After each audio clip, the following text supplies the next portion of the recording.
Hey folks, this is Vociferous from Halo Waypoint. One of the things people appreciate the most about Halo shooters is their incredible ability to capture the intensity and versatility of a combat encounter, a battle between the player and the NPCs around him. Halo has tons of these, and over the next few months we're going to run the gamut of Halo 1, Halo 2, Halo 3, and Halo 3 ODST's most intense encounters, chalking up the enemy numbers, the sheer awesomeness, and the vast array of different approaches we've all come to appreciate since 2001. Up first on our list is a little place I like to call the Grand Canyon.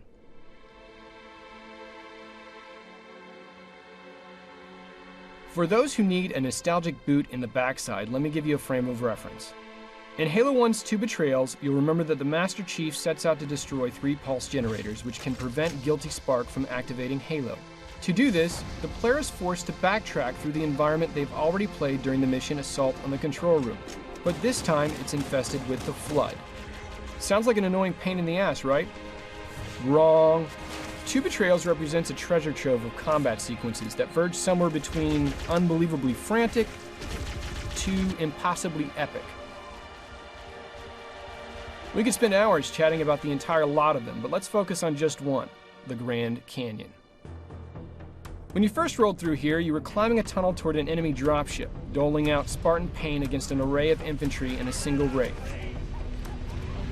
This time, you have a Warhog at your disposal, but what's more, you have a pair of Banshees as well. Keep an eye on them, because they'll come in handy later. This entire encounter could be divided up into sections because of its sheer size and scope, but since you're able to face off against these enemies in any and every order conceivable, they're all part of the same battle. As you charge into the fray, crossing a frozen solid body of water, you're confronted with a choice right off the bat. Head directly into a couple of hunters on the right, or slide headlong to the left where a pair of elites have set up a heavily defended fortification. Fast players will charge for a Banshee, well aware that high above a nest of enemies already swarm, one even swooping in low under the impression that it could get a quick kill. Not gonna happen today, buddy. Take a Banshee and make short work of this airborne menace, or take your time with them, enjoying one of Halo's most memorable dogfights. If you haven't already eliminated the enemies below, you can now engage them with a Banshee, or even return to the ground for some intense face-to-face infantry combat. The Wraith is no dandelion either. This early in the series, players had to create their own way to board and disable Covenant tanks. And if you're having trouble with it, return to the cache of Banshees, something you're going to need to do anyways to finish off the climactic plateau battle. So high above you can barely see it from the canyon floor, this column of terrain represents yet another layer to an already epic experience.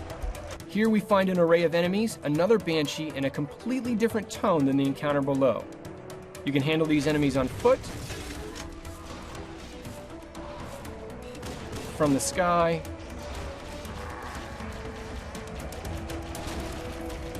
or even off to the side.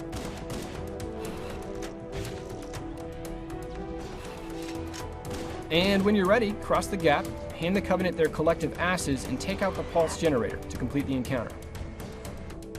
I'm Vociferous, and this is Vintage Fisticuffs, another series brought to you by Halo Waypoint. That did it. The pulse generator overloaded. One more to go.